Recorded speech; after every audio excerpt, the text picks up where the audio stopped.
You think you could take a leave on an empty stomach? I don't believe in a leave. Why not? What? What's not to believe?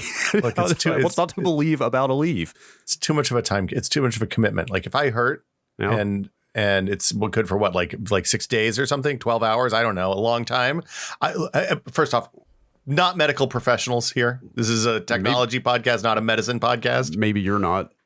I live with one. I've always been afraid to take it because if I hurt, I want the hurt to go away. And if I can't take another one for like 12 hours, that's too long. Well, how else are you going to make the hurt go away if you don't take drugs? I take Advil. I can take those again in like 4 hours. What's the difference? Functionally, what is the difference between Advil and Aleve? They're both pills. Well, they're both painkillers. I've never taken Aleve before, but I've taken Advil my whole life. Except one is an anti-inflammatory, and the other one is... They're both NSAIDs. Fill in the blank. Oh, you mean NSAIDs? NSAIDs. Is that how they say? Is that how the medical professionals say it? Well, I have an Aleve in my hand. I have a cup of coffee here. It is 8:18 in the morning. Well, so if you drink the coffee, it won't be an empty stomach anymore. Mission accomplished. Wait, that doesn't count as food? Yeah, it's food. It goes in your stomach. Is it in your tummy? Yeah. Yeah, if it's in your tum-tum, it's food. It's liquid and it has like no calories in it. Right? Coffee. It has oil and nutrients. Is it literally 0 calories? It's literally 0 calories. Is it really? If you don't put milk or sugar in it. Oh yeah, no, I'm straight black over here. Black like your heart. That's right.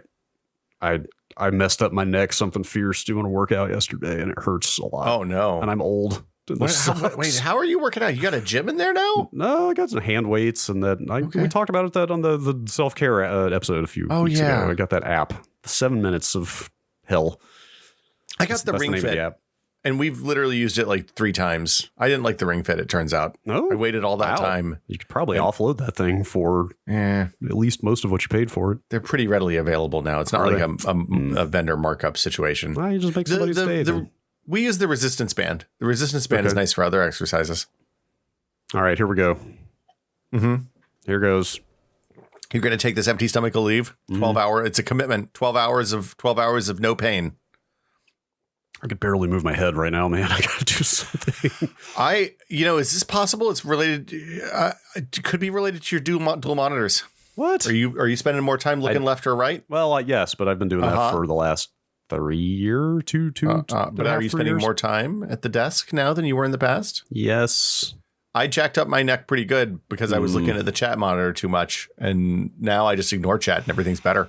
Sorry, chat. That's good. That's probably good advice. I've also been spending some time in VR for the first time in like a year. You've been squadgeting? Yes. Ooh. The PlayStation version, which is a little grimy. The PC amazing. The PC version has problems with high frame rate displays and VR headsets. I heard. Yes. I went with the one that would just work. If I turn it all the way down, I can get an almost playable frame rate. Huh. Okay. Well, and then it looks like a PS2 game. I chose wisely. Okay. Well, I think we firmly established that neither of us is a gastroenterologist, so we don't know what's going to happen with my Aleve situation. But I'm drugged up and ready to podcast. So have you ever seen Alien, Brad? Let's just move on.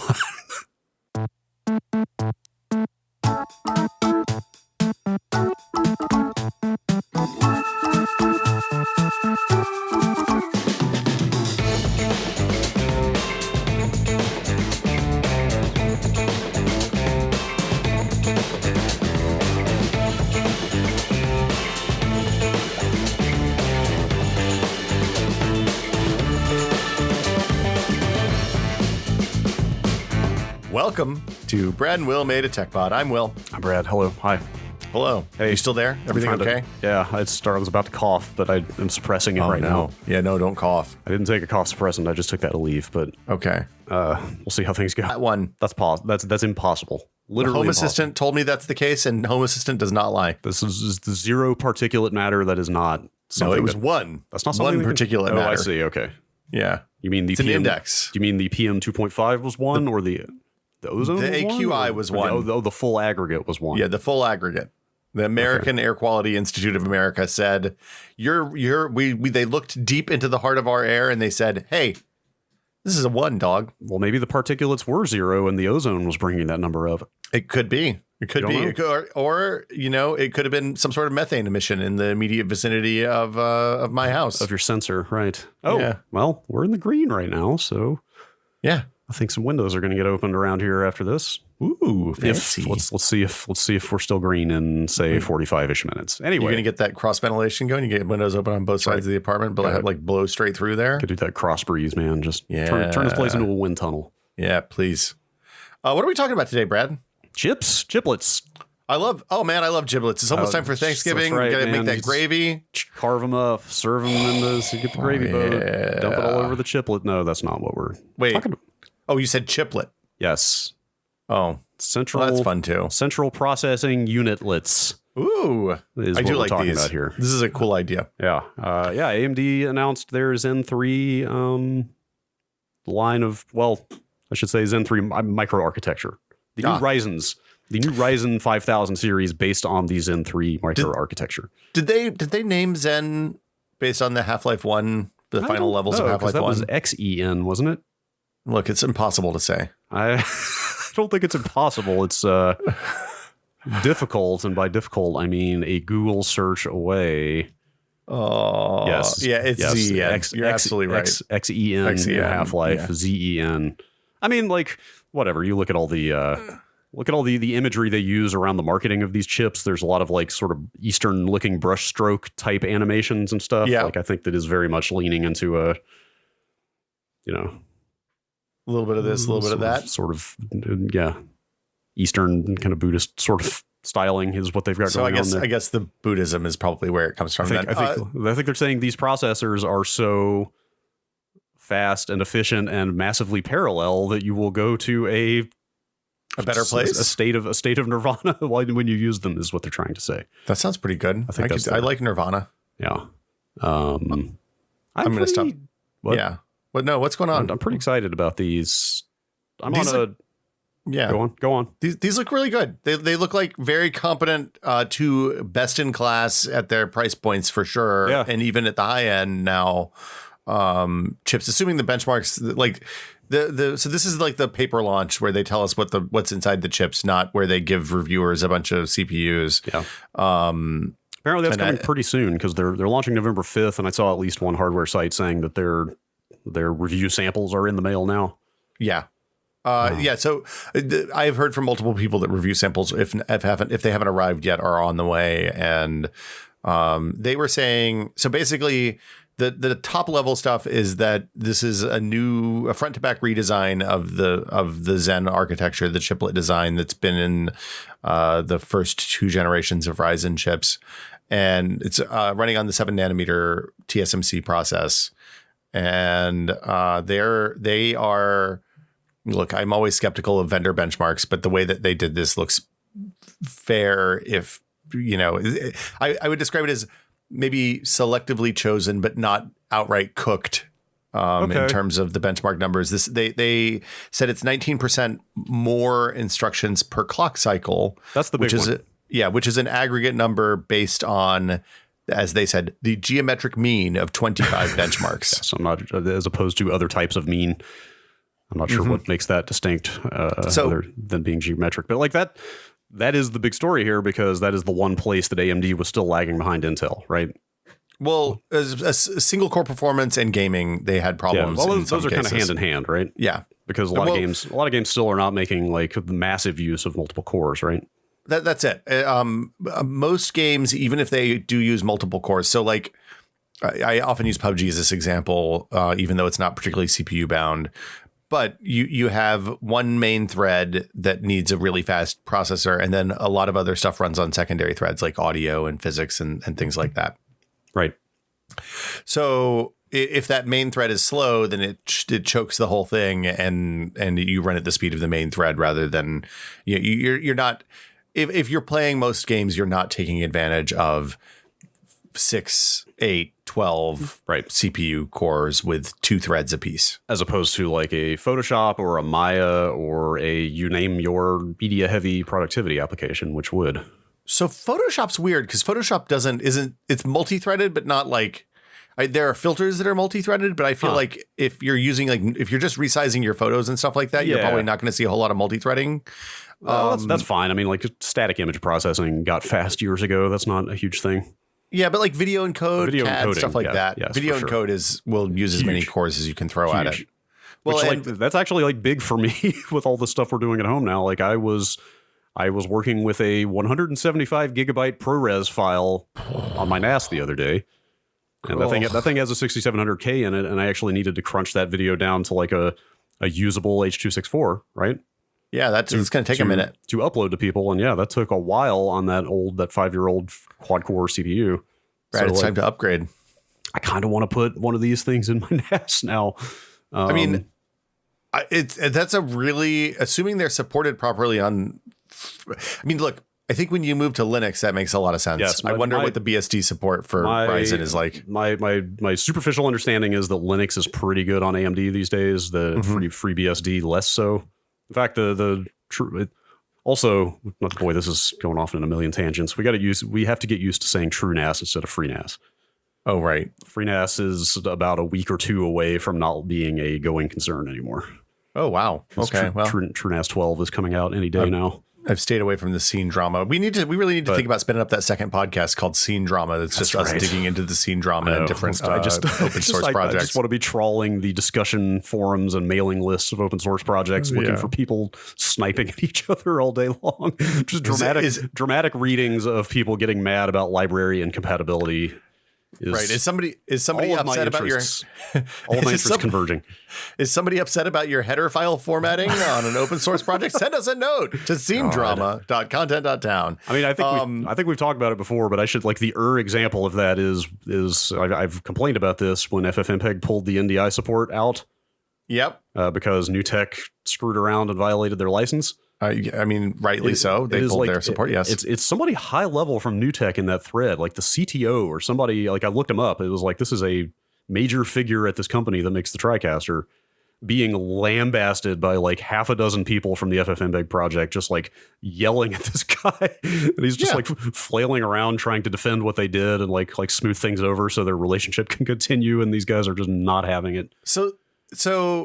This is a tangent, and I apologize. But like the first time that happened, it was like Logitech or somebody that did that. Like one of the early cases that I read about on Slashdot in the early 2000s or late 90s even was I want to say it was Logitech had used some open source code in a project and then didn't do the diligence. Yeah. And people got really like I'm sure that there are still people in the Linux community. It might not have been Logitech. If it is, I apologize. Yeah.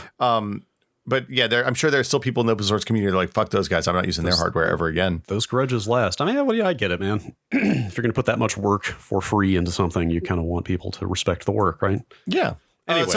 So this is 3rd generation Zen. Yes. If you don't know what Zen is, basically it's they looked a few years ago and said, hey, Moore's law kind of slowing down, the process technology slowing down. How can we continue to make CPUs fast without relying on, less power, more computation that you get from shrinking process size? And they said, oh, okay, so we're going to put these our CPUs on these chiplet designs, which helps them maintain yield, so they can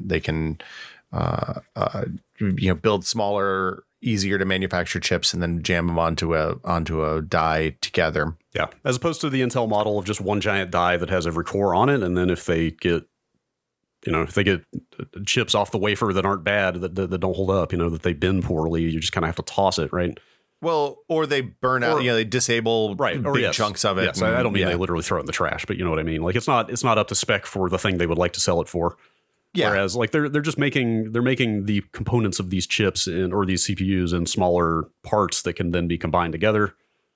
Which apparently I guess that had some kind of latency implications that they have improved on in this design, which we'll get to. Well, yeah. So basically they would put the chiplets would be centered around an L3 cache. Where they would have the compute, the part that does the math, the compute unit centered around a little chunk of memory that was like 8, 10, 16 megs gigs rather. Is the L3 the fastest one or the slowest one? Slowest one. So the L1 is the fastest, but usually L1 is measured in kilobytes or maybe megabytes now. Right. And so these caches are where these caches are kind of like while things are happening on the CPU, here's the memory that's being used. Right. So each cache. So you have your system RAM, and then L3 cache is faster, like probably an order of magnitude faster than the system RAM, and then L2 cache is faster than that. L1 cache is faster than the L2. But also, even. Like with there's an inverse relationship between the speed and the size, right? The faster the cache, the smaller it is, so the less it has to work with. But and also like the closer to the die it is, right? Like I assume the L1 cache is right there in the core. So so in this case, the L3 cache is how the different processors cores talk to each other. Right. So like in the old days when Intel started doing dual core CPUs where there were just two CPU dies slapped onto a CPU package, in order to talk to each other, they couldn't talk on the die or on the package. They had to go all the way out to the PCI Express bus and into system memory and then all the way back out. That sounds so it was slow. Horribly inefficient. It wasn't great. We have learned a lot about how to design chips, and that is, it turns out, not the way to do it. Talking across L3 cache is very effective and works well. And so the big and it seems like the big thing in this design is that previously the chiplet, what is it they call them? Compute cores? Core complex, I believe, is the term that they're using. And that's kind of a marketing, or they came up with that term themselves. So you could kind of call it whatever you want, but core complex. Yes, it's basically like the smallest unit of the chip. Yes, that you can get. And previously those were 4 cores with 16 megs of cache, I think, and now each. So if you had an 8-core design, you'd have 2 of those, and then the L3 cache, 4 of the cores could talk to one set of L3 cache. The other 4 cores would talk to another L3 cache. Yeah, so then they'd have to go across the die to. Sorry, they put out a slide along with this presentation that was incredibly illustrative for me. And this is getting into ultra nerdy hardware territory. But if you're not into that stuff, why are you listening to this podcast? I guess so. Here we go. But I had naively assumed before I'd looked at this slide that every chiplet was its own chip, like physical chip on the package, right? Yeah. And that is absolutely not the case. I guess that makes sense because that's just like probably too small of a thing to fabricate. Well, in some cases, like on those Threadrippers, they are, though. Like really? There will be multiple chiplets underneath the heat spreader. Okay, well, yeah, so that I guess is kind of what they're doing here, but it's more multiple cores per chiplet is the thing. It's not 1 core to 1 chiplet.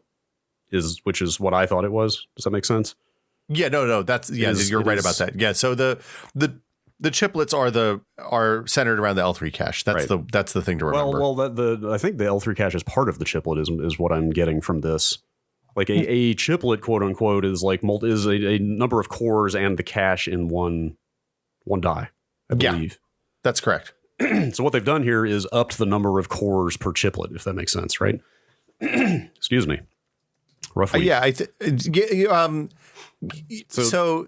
upped the number of cores per chiplet and changed the way that they talk to each other inside those chiplets. Right. So in the last gen chiplets, if you had an 8-core chiplet, you would get essentially two discrete 4-core units centered around discrete L3 caches. That's what I'm getting at here. Yes. Monolithic 32 megabyte L3 or gigabyte. Yes. Megabyte? I can't remember. Megabytes, yes. Megabyte. 32 megabyte L3 cache. So basically, the upshot is to get an 8-core chip here. In the past on Zen 2, you had 2 chiplets that were 4 cores and some cache each. And now you just have 1 chiplet that is 8 cores and 1 giant pool of cache each. That's it. So that's it. The cores are more tightly integrated and interconnected than they used to be, which is a big part of where they're saying the performance gains are coming from. So then my question is, I think what the high end chip in this is a 12 core. 16 core, 32 thread. So that's 2 of these chiplets. There's a 6 core, 12 thread. Yes. Which I assume is one and a half of these. Probably. No. So they are fabricating 2 chiplets. There's an 8-core chiplet and a 6-core chiplet. Oh, okay. So the 4 CPUs they announced are 6, 8, 12, and 16 cores. So for the 6-core, what is that? The 5600? That's the 5600. Yeah, so that could be one that doesn't bin too. Maybe, possibly. But yeah. So that's what they're saying is that one would be a 1 6-core chiplet, and then the 12-core, which I think is the 5900X, would be 2 of those 6-core. 2 of the 6 cores. Okay, interesting. So they're saying that's a big part of where the performance gains are coming from, is that these chiplets just are not talking across as many bottleneck interconnects. Interesting. Is my understanding. Okay, so I mean, look, anytime you can take out a bottleneck and let the cores talk to each other better, the multi-threading performance is going to get better. That's the lesson of the first 10 years of multi-core, 15 years of multi-core CPU design. Right.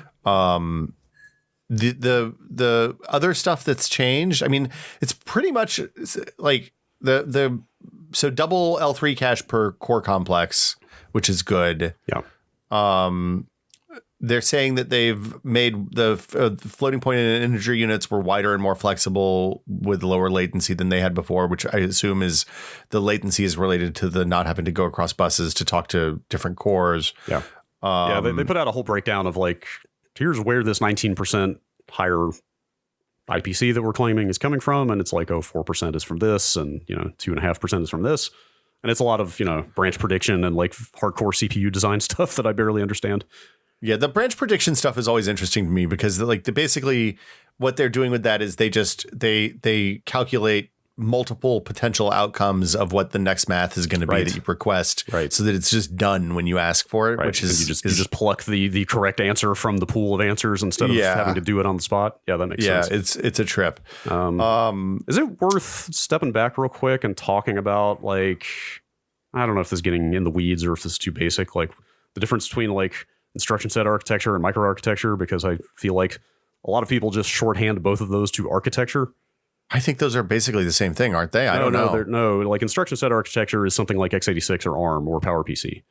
Like that's literally just the instructions that make up this type of CPU. So it's like the machine code. If you're writing machine code for a x86 64 computer, that's what you're writing now. Essentially, yes, but it's it's even lower level than that in that it's just the spec that includes those instructions. Writing the machine code is how you interact with the instructions. Okay, but you get what I mean? Like x86 is an instruction set architecture.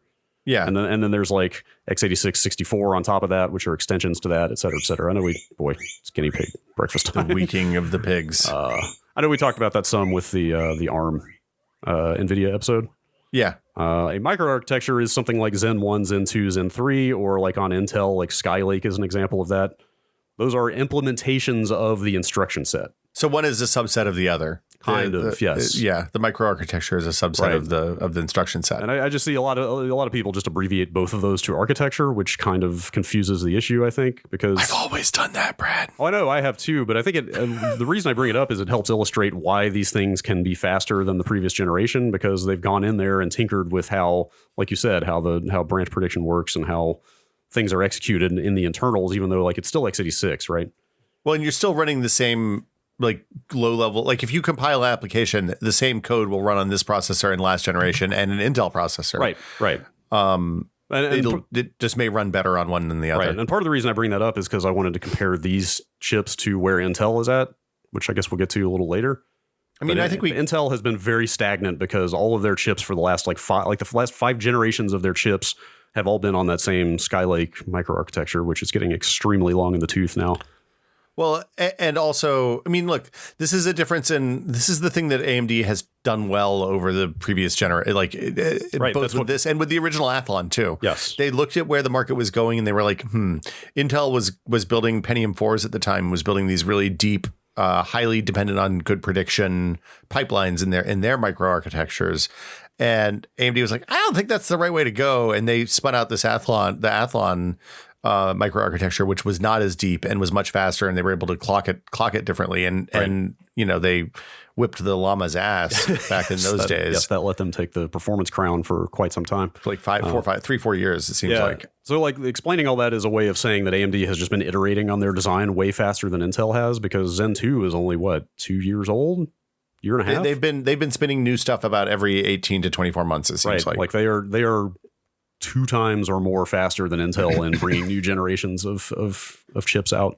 I think like the rumors are saying, or the scuttlebutt is that like a Zen 4 microarchitecture is only a couple years out. Like 2022. I think they explicitly said at the end of that press conference that like Zen 4, like the seeds are sown for Zen 4, basically. Like they are iterating very quickly on this stuff, which is pretty exciting and fun to see. Like competition in the CPU space is something we haven't had in a while, is what I'm saying. Well, it's interesting because I kind of want to build. It's funny, like with the streaming stuff. It's like you said. It's all of a sudden people who are streaming have use for these big, wide architectures with lots of CPU cores. I know that the early Ryzen chips, which I didn't have any personal experience with because I was not in a building PCs professionally kind of placed then. But they like, it was an unwieldy architecture. You had to buy exactly the right memory. If your memory timings were off, then things would be unstable. It was a little bit fiddly, but they've gotten in 2 generations, assuming this lands okay. The Zen 2 stuff was really solid, and I know a ton of people in our audience are running it just from looking at the Discord. Yeah. And it's amazing how far it's come with a wild new approach in 3-4 years. Yeah. Also worth pointing out, these things are on the same socket, AM4, that's been around for the last 4 or 5 years or something. So anybody with a basically relatively modern AMD motherboard can kind of just drop one of these in. I mean, you have to firmware update and all that stuff. But that's I feel like the socket decision on Intel's part, for a little while, it was for a while that was tied to memory choices, but memory's been relatively stable for the last few years. I mean, JEDEC just announced the PC 3200 spec like a month or 2 ago, when we've been buying 3200 megahertz memory for 4. I have 2-year-old memory in my computer. This PC it's 3200. It's just not JEDEC spec. Right. I feel like, it's a good spot to be if you're an enthusiast. I'm so used to upgrading motherboards every time I upgrade CPU from being on Intel the last 3 PCs that I don't even think about that as an option anymore. It is absolutely just priced into any upgrade process at this point for me. Is just, if I get a new CPU, I'm going to need a new motherboard too. So it's like, I don't know. It's alien to me somehow to think about just buying a new chip and putting it in your old system. But well, and at the same time, they're also supporting stuff like PCIe 4, which Intel just got this generation, right? With the 10,000 series. Oh, the next one. Oh, it's the next one. Yes, yeah. The Rocket Lake. We'll talk about this. So they kind of, Intel attempted to kind of counter program AMD a little bit earlier this week with a Medium post. Oh, yeah. Where they announced, things are going well. They announced that, or they kind of soft announced that Rocket Lake, which is the next iteration, is coming in Q1 next year. But they didn't say much about what it is. Like, they're still on 14 nanometer with even these current chips that they've got out. And people are just assuming from the name this will be another iteration of Skylake, like the 6th one in a row or something. 5th one. So like Intel's kind of been on the back foot for quite a while. I mean, usually what happens when Intel gets this in the weeds and behind is all of a sudden everything's bad for a while, and then they drop something that's either really, really good or really, really bad. So like Itanium came out of one of these cycles, right? But also the what became Nehalem came out of one of these cycles too. And Nehalem is basically what has begat everything all the way through the 10 generations of Skylake or whatever we're on now. Like that kicked off pretty much like the whole Core line, right? Yeah, which obviously was incredibly dominant for a decade. But and Intel's in a weird spot. Earlier this week, I won't really get into the details, but for like budgetary and time reasons, I was looking at a quick and dirty CPU motherboard upgrade. It was just a situation of like, well, this purchase might happen if you get it in the next 6 hours. And I was like, well, that's not enough time to research like AMD memory requirements and figure out what I would want to do there. So let's just go with what I know and just throw the current Intel stuff on there. Yeah. So I have a 7700K right now, and I was like, well, it's the 10700K is the current equivalent of that. Is that how we're saying that? 10700K? 10.7, I don't know. It's an unwieldy naming scheme. It's such an unwieldy name. I started looking at the 10700K, and the clock speed is slightly lower than the 7700K I already have by like 100 megahertz or something. Yeah. B, the per core performance, best I could tell, is like basically unchanged. It's like 6% better or something, like probably. Barely faster. Yeah. The only difference is that it's an 8-core chip instead of a 4-core. So that's nice. I would get some performance improvements.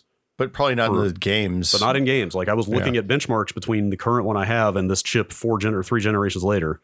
And the game performance benchmarks were like basically identical. So they were even faster in like one case. They were actually faster on my current chip. And that 10700K has like super high power requirements. It's like a 125 watt TDP. And they're toasty. And I was just like, well, this is the worst possible time to be buying a CPU. And I think I'm just not going to bother. So I ended up not putting that on the budget order because like, what's the point? You know, like it's so much hassle to pull your motherboard out of your CPU or out of your case and like rebuild the whole thing for next to no improvement. I was just like, what's the point? I mean, the last time I did a CPU upgrade was last year, or maybe earlier this. I don't know. It was then before times, and it was mainly like I got a new CPU because I'd done some. I played in a video game tournament. But I had to go out and buy a motherboard. And the thing I was excited about was having a better USB 3 implementation on that motherboard than the previous shitty X99 chipset had. Exactly how I felt in the brief window I was looking at doing this. I was more excited about seeing what I could get on a brand new motherboard in terms of features. More PCI Express lanes on the chipset and more better USB. Anyway. Because the Intel CPUs are not interesting in the slightest right now. No. So I think they did benchmarks. When the benchmarks for these land at your AnandTechs and your PC Worlds and all those places, we'll talk about in the Discord, I'm sure. They're pitching like 28% improvement in Shadow of the Tomb Raider, which is at 19 by 10, 1080p HD, which is, it has to be with all the hair stuff turned on.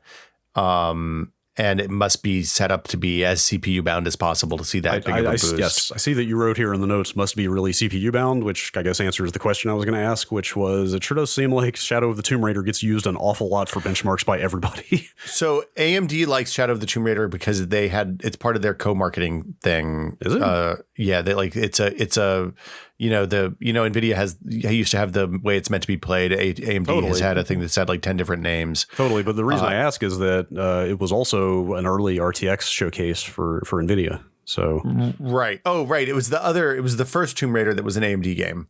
Yes. Was AMD HairWorks? HairWorks was TressFX was AMD. Wait, HairWorks was NVIDIA. HairWorks is NVIDIA. TressFX versus HairWorks. Choose your hair middleware. Yeah, I think we just got an episode title. Middle hair. I'm going to workshop that one for a little while. Look, I'm just glad that they're doing braids instead of trying to do Triple H hair. That's all I care about. That's fair. I look, I'm always skeptical of vendor provided benchmarks for pretty much everything. Yeah, that seems sensible. I read the AnandTech write up of this announcement, and they did say that in the past, AMD has been quite honest with their numbers overall. I was going to say, like, I think it's safe given, honestly, almost everybody has been pretty good faith with numbers over the last 3 to 5 years. Like vendors have realized that there's no benefit to cooking numbers because the people who run benchmarks on parts when they get out in the wild are really good at it. And like the blowback on cooking your release numbers is such that it's easier to just make the chip good than to try to make it look good with bad benchmarks. Totally.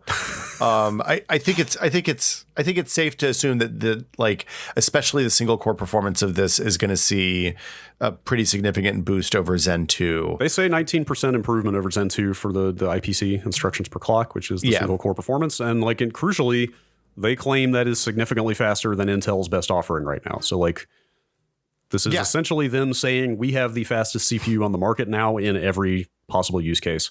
Yeah, and that wasn't the fastest CPU in each of the price points that they're releasing CPUs. They're saying this CPU is faster for normal consumer business, right, than what Intel has at the different price points. Yes. So let's run down the parts. If we have a little bit of time at the end, I'd love to talk about that PS5 stuff too. Oh, the teardown. The teardown, because that was a weird thing. What an unbelievable. Well, we'll get to it. Okay. Yes.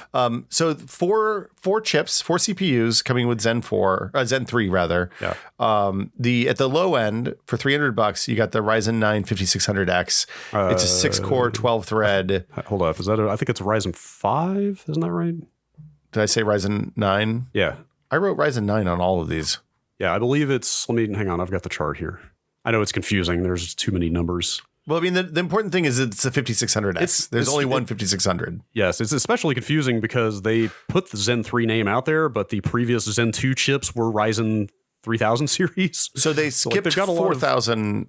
Yeah, well, Ryzen 4000 is a mobile part, I believe. Or they're APUs, yeah. So yes. So APUs are the GPU and it's like an SoC for a PC. Right. The upshot is there's a lot of confusion in the numbering between the various parts of their stack. Well, so I think Ian at AnandTech pointed out that if by skipping 4000, they have an opportunity to unify all the Zen 3 stuff on the 5000 line, APUs and CPUs, which is good. Yes. So yes, Ryzen 5 5600X is the name of that low end. Wow, I put 9 on all of these. $299. Yeah, I mean, I think that's just to match Intel on the Core i5, i7, i9 naming, right? I think they're just piggybacking off of that. Oh, is that it? I believe that's the case. Yeah, it's just purely a marketing thing. Okay. So like a Ryzen 5, you can assume is kind of the equivalent of a Core i5. Interesting. So, okay. So yeah, 4.6 gigahertz, 3.7 gigahertz boost and base clock. So the boost clock is what you get when you have a single or dual threaded application. It's like Intel's Turbo Boost stuff, which does the same thing. That was one of the questions I had written down here, was if you could help me understand exactly what the boost clock, or how the boost clock works, or the Turbo Boost, or whatever Intel calls it as well. Like, did I understand you right? So basically, if you're in a single threaded situation, they'll boost the frequency because they're not having to run all the cores at the same speed. It's not just even single threaded. It's that the chip is aware of what the thermals are on the processor and what it's capable of. So if you have if you have a 12 core chip and you're using 4 cores heavily, it'll spike the clock on the 4 cores that are being used and turn down the other ones. So it can balance out the TDP. The power consumption on modern CPUs is on modern chips in general is bonkers. Like, they can turn off the stuff that's not being used and turn up the stuff that is being used. That's crazy. I would not have thought they'd be able to run the individual cores at different clock rates. Yep. I mean, your Intel chip, your 7700 does that too. Right. I just didn't know that. I assumed they all had to run at the same frequency just to kind of stay in sync or whatever. But well, so you can choose to do that if you want, and there's performance benefits to doing that if you can handle cooling it. But I mean, the upshot is you'll see faster perf on single threaded apps at that boost clock. Basically, the fewer cores that are being worked, the faster those cores can run, is what you're saying. Exactly. Okay. So and is that sustainable for as long as necessary? Should be, yeah. Okay. So that's what you're saying. Right. What you're saying is that is incredibly useful for games that are not using all the cores. You could have called this game mode for all intents and purposes. Okay. Now I get exactly what this is now. That's okay. Yeah, so if you have an Unreal Engine game that uses 2 threads or 4 threads and is hitting 2 cores really hard, the other cores will slow way down and it'll crank those up as high as 4.6 gigahertz in this case. Got it. And usually you can adjust that and make it even go faster if you want in the BIOS, if you have the cooling to support. Like, if you put a water cooler on it, you can boost a little. For example, on my i9900K, the boost clock by default is, I think, 2 cores at 5 gigahertz. I can set all of them because I'm using a water cooler and it'll run at 5 gigahertz or all of them but one, maybe. Anyway, 35 megabyte cache on this one and a 65 watt TDP. So the TDP is the thermal design profile. AMD and Intel measure them a little bit differently, I believe. But this isn't going to make – this is a relatively low wattage part. And this is also the only one of these chips that comes with a cooler. Yeah. They specifically said, like, market data shows that people who are buying $500 CPUs don't use the cooler that we provide. So rather than just have somebody have some stuff that you have to chuck in a drawer or send to the landfill, they're just not going to put it in the box anymore. You can buy your own. Yep. That's smart. The Ryzen, is this a Ryzen 7 5800X? Yes. Is an 8-core, 16-thread, 3.8 gigahertz base clock, 4.7 gigahertz boost. So ever so slightly faster, but the big jump is 2 additional cores and 4 additional threads. Yep. Another 36 megabyte cache. This one's a lot hotter, 105 watt TDP. Yeah. And it's $450. So yeah, 150. That's a little toasty, I guess. Like, my 7700K is like a 90 something watt, I believe, TDP. I mean, so it's kind of in the ballpark. But like I said, these current 8-core Intel ones are like 125 and more. Yeah, this is around 100 is kind of like the mid-range. Yeah, like where you are, and like this is, you can air cool any of these. It seems like 105 watt is an easy, like one of those Cooler Master Noctua air coolers will do one of those big towers will do you well. But you can also put water on it. I want to Noctua next time I do a build. Very excited. It's funny. I'd forgotten I put one of those Cooler Master, the El Cheapos on my stream machine, and I opened it up to do some work the other day and was just really pleasantly surprised at how ungunked it's gotten. I didn't even have to blast it out. Anyway, nice. But it's been doing good work for a few years. And then the 5900X, Ryzen 9 5900X, 12 cores, 24 threads, 4.8 gigahertz boost, 3.7 gigahertz stock, 70 megabyte L2 plus L3 cache, and another 105 watt TDP at $550. So this one seems more. like the sweet spot to me. I mean, granted, it's more expensive. Like if you're price conscious, something like the 5600X is the sweet spot. But like, bang for the buck. Like if you're playing games, I'm not. So I'm interested to see how these overclock, because if you can turn up the boost clocks on these, then the 5600 for gamers is a smoking deal. Sure. I feel like $550. This is I would assume that this is a CPU that will last you for a big chunk of the next console generation. Yeah, right? I think you're totally right. I do wonder, though, in that context, is it important to try to have parity with what's in these consoles in terms of number of cores? I don't think it matters. Because having more is better than having fewer, right, obviously. Right. Because I think the new consoles are 8 cores. They are. Right. So I'm really interested to see if we ever see all 8 of those cores spike on console games. That's fair. You might be just fine with a 6-core CPU. That's a question for our friends who are like hardcore graphics developers. If you're a hardcore graphics developer, send us a question to techpod@content.town. We would love to know if you think that you're going to be able to use 8 cores in a modern console, because I'm skeptical. Even better if your employer will allow it and you'd like to appear on the show. Yeah. Please let us know. We're not talking to one specific person here. I would love to pick the brain of any working game developers who could shed some light on this stuff. But the reason I say the 5900X seems like the sweet spot is that there's one more above that, which is the 5950X. Yeah. Which is another 4 cores. So it's 16 cores and 32 threads. But similar clock speeds, same cache, but way more expensive. It's like another $250 to get those extra 4 cores and not much else. So this seems to me, I don't know. So they said they're doing six core chiplets. Yes. I missed 6 and 8. 6 and 8. There are two chiplet complexes, one with 6 cores, one with 8. I wonder if these chiplets are just torched out when two of the cores don't bin. Huh. I'm super curious about that. When somebody delids it and takes a look at it with the electron microscope, they'll know. Like how many chiplets are on this 16 core package, you mean? Or it'd be probably just with a regular microscope, actually. But the 5950X is 16 cores, up to 4.9 gigahertz boost, and 72 megabytes of L2 and L3. Yeah. So that one is $800 compared to $550 for the next one down. Yeah, I mean, look, there's always a high end. Yeah, it's the 5950X is sort of the GeForce Titan of this situation, right? It's this is the best one, but you're going to pay significantly for some slightly small gains. I think it's kind of like the 3080, I think, right? Like it's expensive. You can get something that's very nearly as good for like $300 less. Yeah. Yeah. Anyway, these seem really compelling. I'm interested to see what benchmarks are. I think we're going to get a guest on when they've had time to do benchmarks and who can talk about that stuff directly. That would be fun. So. It's been 5 years since I was excited about CPUs, and I'm excited about CPUs again. So it'd be fun to talk to somebody with hands-on experience here. But and this is as I think they said at the start of that press conference, this is the 5th year that the chiplet designs have been in the market. So. Yeah.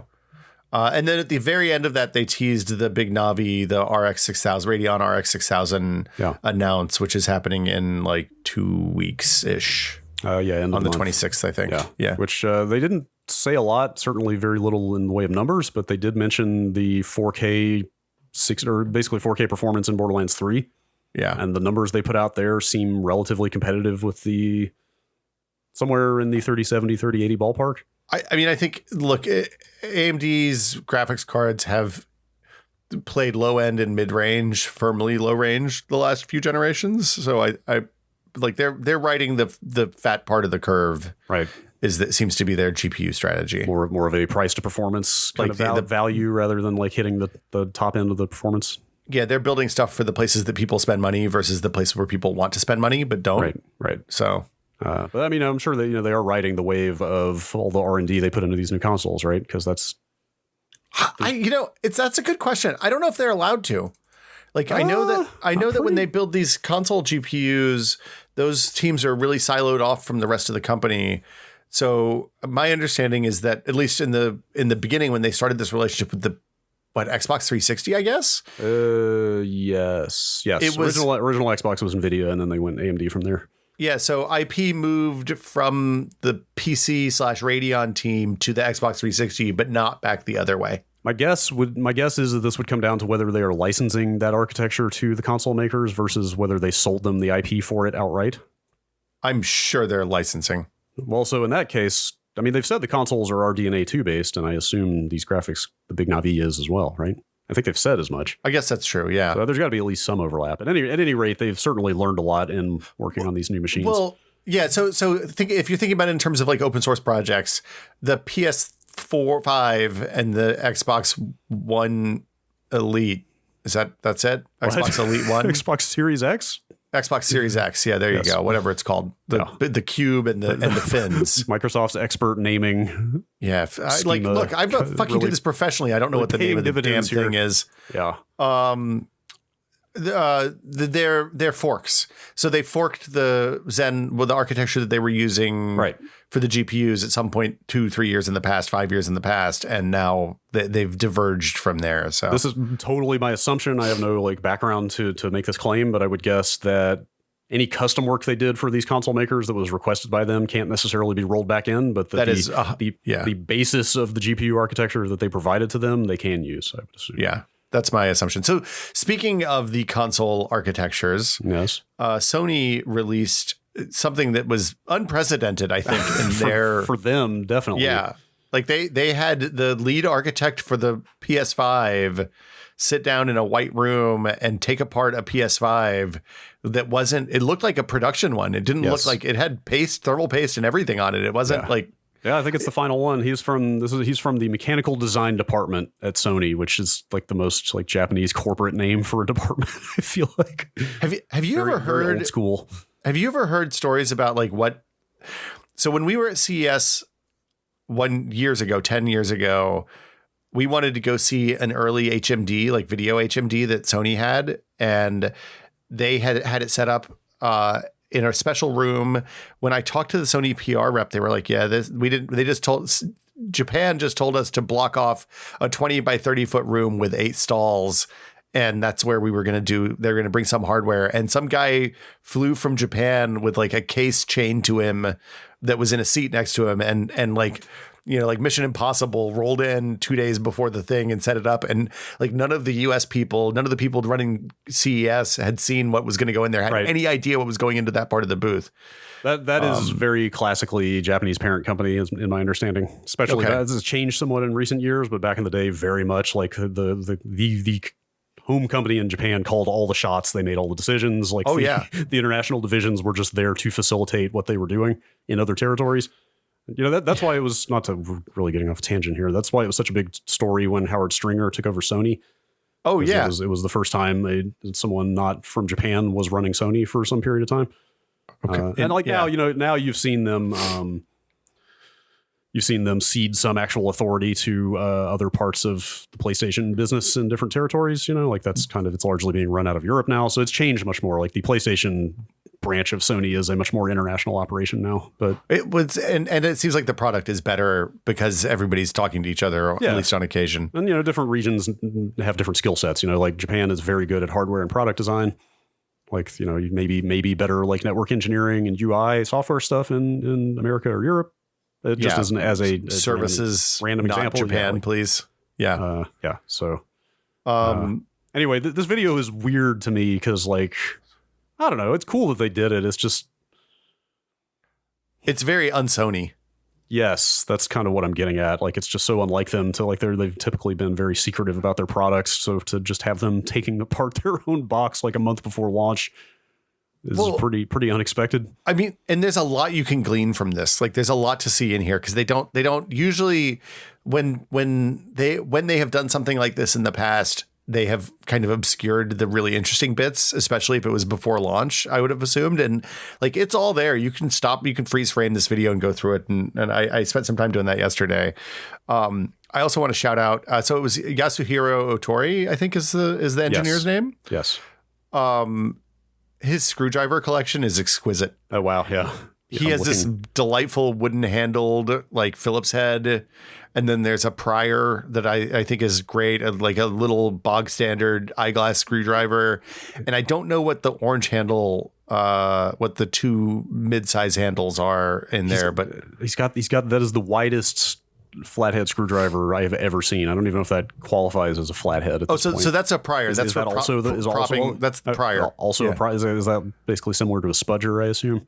Well, so a spudger is usually nylon or something, so it doesn't mar up the finish. Right. I assume that's to get into a specific spot on this and maybe pop off the big side fins. I don't think they actually showed him using that in the video. Yeah. Apparently, when you take the screws out to take the base off, you can store the screws in the base. Oh. Which is pretty wild little detail. Look, I read the Polygon article about that. You don't want to lose the screws. No, of course not. Support calls, man. Yeah. God, you rotate the inner compartment of the stand to obscure the screw once you store it in there so it doesn't get out. What a delight. This is wild.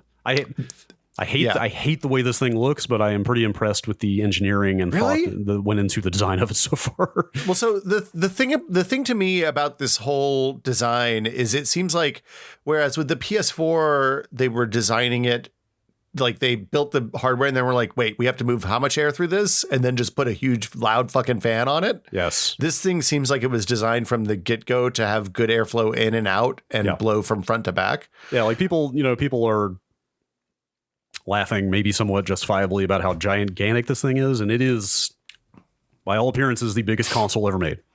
Look, I'm going to put it on my entertainment center and never look at it again. Yeah, as long as you have room for it, it's fine. I mean, that's the thing I was going to say, is that Sony has always been obsessed with these like sleek, small, compact designs at the expense of cooling and noise. Yeah. And honestly, yes, I will absolutely take a gigantic box if it is silent over something that is too tightly integrated and just roars like a jet engine. Yes, please make it quiet. I love that the stand also is like, it works in both horizontal and vertical positions, so that in 2 years when I'm like, I want to make it vertical, where's my stand? I can find it. Well, I mean, the fact that you need a horizontal stand is maybe a little suspect. Well, like I said, I hate how lopsided this thing is, but I really like the way it looks. I wish it was black. I feel like this white is going to get gross really quickly. Maybe. So that was actually one of the big fun revelations for me of this video, is that the panels, the fins, the big white sides, A, come off very easily. B, appear to just be, injection molded plastic or whatever. Which means that, within 2-3 months of release, the aftermarket is going to be cranking out replacement panels for this thing. Oh yeah, we'll be able to get all sorts of horrible stuff. You're going to be able to, get your wood paneling on if you want, or whatever. Like whatever. I just want a smaller and black set of side panels to put on this thing. Wow, the dust catcher I hadn't noticed. That's interesting. Yeah, that's cool. I want like Vin Diesel on like an airbrushed van painting for my PS5 sides. You can have whatever you want. You can get gigantic weed leaves. On the Snoop sides. on one side and a bunch of weed leaves on the other. Yes, that's that. That can be yours. They showed peeling off the security sticker. This fan design is really neat. Like the fact that it just lifts out is pretty rad. Yeah. I guess like a much higher volume fan than in the past, or a much larger fan. So like, the bigger the fan, the quieter it is. Well, and it's I don't remember the name of it, but it's like a water wheel type fan, not a blade fan. So it works a little bit differently, and it's to suck in the flat side and blow out the sides, or maybe the other way around. And he specifically says airflow goes front to back. And then when you open this thing up, basically the lid underneath it is almost all like, there's so much surface area on the heat sinks in this thing. Yeah. We should mention they show off the M.2 expansion slot for drives, which is like, it's relatively accessible, right? I mean, you do have to take the big white plastic panel off, and then there's a smaller kind of metal cover over that slot that you have to unscrew. Precisely as accessible as the PS4's hard drive slot was. Roughly, yeah. I mean, honestly, I'm just excited that it actually supports an SSD this go round. Yeah. I was so disappointed when we opened up the PS4, put an SSD in, and then it did nothing because it had an old SATA spec. Right. like looking at how this board comes out, it is so designed to be maintained. In that, like, all the screws are accessible from one side. There's no daughter boards. There's only a handful of floppy wire connectors, ribbon connectors that go to the front panel and the other stuff. And then all the back panel connectors are just planar with the board. Yeah. The CPU core is there's no heat spreader on it. It's just a raw chip design. Yeah, the die is just exposed. One of the interesting thing is when he pulls the board out of the back, I'm going to go back and freeze frame for a sec. You can see there's a little heat pipe on the back on the shield on the back of it. That goes, it looks like over things like the SSD and the system memory. And there's a couple of little heat sinks on that, but there's a bunch of stuff on the backside of this board. And then there's not a lot of actual cooling back there. So I'm interested to see how that works. Like the system memory doesn't seem to have thermal paste on it, doesn't seem to have coolers on it. So either it's being cooled from the other side somehow. I'm going to be interested to see how that works. Yeah. Is there any benefit to having the memory on the opposite side from the CPU? I guess not, right? I mean, they could put it wherever they wanted. So I assume that there's some benefit, or they would have done it on the other side. Because I'm interested to see. It could just be a concession to cooling that they needed the space. Well, yeah. Or that the other side, yeah, exactly. That they were worried that they could have been worried about anything that would cause them to do that. I don't know why they would do that. But once you pull the board out, and you know what? There is thermal paste on the memory chips. Yeah, I was going to say that there is a close-up shot where you can see that there's a little bit of smear on there. Yeah, and then they also have some goo on the voltage regulators and stuff like that off on the side.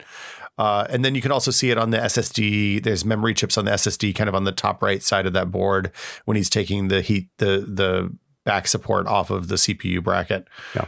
I feel a lot has been made of the liquid metal cooling thermal interface that they're using on the SoC. Yeah, those have been shipping for a while. Yes, it sounds fancy, but the liquid metal thermal material has been in use for probably the better part of 10 years. There was been commercially available for at least 5 years, 3 to 5 years. I know Gamers Nexus, I think, did a 1 year like stress test of it a few years ago to see how it worked. Supposedly that stuff is rated for at least, like, the stuff you can buy is rated for 5 years. The big problem with it is that if you don't keep it contained, it can short out stuff on your motherboard, which is bad, obviously. Yes. And doesn't it have an issue with drying over time as well? I mean, all thermal compounds do. Yeah, regular stuff does too, for sure. I mean, if you look around the SoC on this thing, they've got some kind of gasket there, some sort of seal.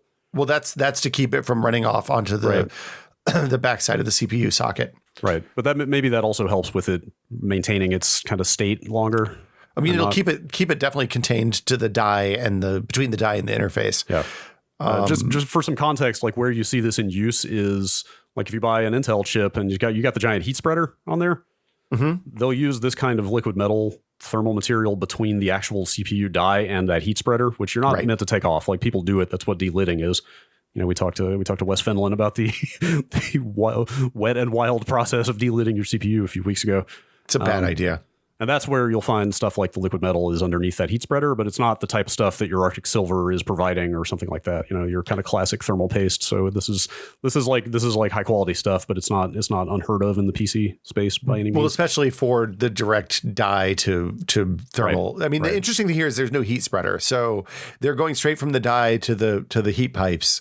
They're not doing a vapor chamber or anything like that, which is what most GPUs and stuff are doing these days. Yeah. So presumably, you know, they felt like there's some efficiency to doing no heat spreader. And then it does have just a boatload of heat pipes, which there's a little bit of a phase change in them usually, that run to an enormous, just a truly, truly terrifying amount of surface area on these heat sinks. It is huge. It is a gigantic heat sink. Is it interesting to you at all that they chose to go with an internal power supply, considering how big this thing already is? Look like that's kind of Sony. Like I'm trying to remember the last Did the PS2 Slim had an external power supply? I was just it? about to say. I think PS3 Slim. I never had the last PS3 Slim, so it may have. But the PS2 Slim is the last one I remember having an external power supply. You might be right about that the third model of PS3 might have also had one. So I had the second model of PS3, and it did not. It was a normal plug. Yeah. It was internal. Look, I'm a big fan of internal power supplies. Really? The Xbox external power supply is always loud because it always gets dusty and gets gross underneath the entertainment center. Yeah, I've never heard it because I sit far enough from the TV, but it does pick up dust for sure. But that doesn't cause any extra thermal concerns, really, does it? Having the power supply internal? Look, if you're looking at things that generate heat in there, the power supply is like a quaternary issue behind the APU, the SSD, probably the Wi-Fi chip, and there's a bunch of other stuff in there that's going to get hotter. It's interesting because they cut back and forth between either a cleaned up board with no thermal goo on it, and then a stock one throughout this video. The SSD, they're connecting to the heat pipe as well, which is good. That means it'll hopefully last longer. Like this seems like a very serviceable machine for a console. Yeah, it seems pretty well made. And again, like they have been so obsessed with like small and compact and tightly integrated consoles that are way too goddamn loud for so long. Yeah, it is nice to see them go the other direction and create something that's going to be quiet and hopefully long lasting. I hope so. I mean, it remains to be seen, but as far as I know, nobody's actually seen these in the real world yet, right? They had Sony had a handful of Japanese influencers and YouTubers in to play the system and capture some footage a week or two ago. Those videos hit, I think, last weekend. So there's just a little bit of footage out there of people just kind of smiling and mugging next to a PS5 and like playing some Astrobot and some Godfall. It looks like this PSU is sealed up enough that the cockroaches won't be able to get in. Well, good. Which is important because that is, for whatever reason, isn't that a New York thing that like cockroaches love the inside of PlayStations? I would believe it. I can tell you that ants, just as ants love the inside of cable modems. Gross. Yeah. Okay. I think that's it. Probably for us, huh? Yeah, that's a bunch of new hardware. Yeah. There's a lot of stuff here at the end of the year. It turns out. Two new consoles. New AMD CPUs, new video cards from both AMD and NVIDIA. There's just a giant stack of hardware to talk about. Yeah. I wondered and next week is iPhones, presumably. Oh, right. Yeah. Yeah. I was kind of expecting a quiet year given the Rona and the manufacturing situation, but it seems like everybody's ramped back up and is working full speed again. Look, man, the investors wait for no one. Yeah, Foxconn doesn't sleep, right? The shareholders don't sleep. Well, yeah. The shareholders expect product cycles to be met and earnings to be generated and, revenue targets must to continue, be sought. Brad. Yes. Yeah, but so this is the part of the show where we thank our patrons. As always, the best part of my morning is getting up and firing up the TechPod Discord and finding out what people are talking about this morning. Yeah. This morning, it was, there's a bunch. Look, we don't need to get into the specifics because there's a bunch of inside baseball stuff in there. Apparently, I just found out that I'm on Penny Arcade today from our Discord. What? Gary and I have been playing golf with the Penny Arcade guys on the reg. Wait, we're like in an illustrated form? Did they put you in a comic? They did not draw me, which is the disappointment. They just used my name. They called me the Budget Will Smith, Brad. Oh, okay. I don't know. I feel like I'm being watched right now, but I'm just gonna leave that one alone. Yeah, just walk away. Yeah. But yeah, if you want to get on the Patreon Discord, the TechPod Discord, you can by backing us at the $2 level. And you can do that by going to patreon.com/techpod. Your money is used to support the show and keep this thing going. Yeah, y'all are the reason we're still doing this. Yeah, we started out doing this just because we wanted to have an excuse to talk, and now it turns out Brad is one of the only human faces I see on the day-to-day outside of my immediate family. So yeah. But yeah, thanks as always to our executive producer level patrons, Andrew Cotton, David Allen, and Jacob Chappell, as well as everybody who supports the Discord and the Patreon and the podcast. And like the conversations I was in, I had some PCI Express lane problems earlier this week. And some M2 problems earlier this week, and popped into the personal computers and it's personal computers and other maddening devices channel, and people gave some real good advice that was like, hey, don't just get rid of the second M2 card in your computer and just use a SATA SSD, because for what you're using it for, it's going to be fine. And then my problem went away because instead of obsessing over small details, I just moved on and swapped some hardware around, and everything's better now. So generally asking a question on that server and then doing what the consensus says to do is a pretty safe bet, I have found. Well, and you learn about other things as well. The reading room, which we added after last week's Hitchhiker's Guide episode, has been very popular, and I've got a giant list of books to read now. So thanks, everyone. If you want to find out more about the Patreon, you can by going to patreon.com/techpod. We'll do emails in a couple of weeks, probably maybe first week in November, given that there's hardware coming at the end of the month that we might want to talk about. But you can find out about that. You can send emails in to techpod@content.town, or if you just want to let people know that the podcast is awesome, send them to techpod.content.town. This is all very simple and straightforward. Yes. It's a perfectly cromulent naming scheme. Yes. I guess that'll do it for us. Yeah. What's our outro? What do you got, man? Send us out.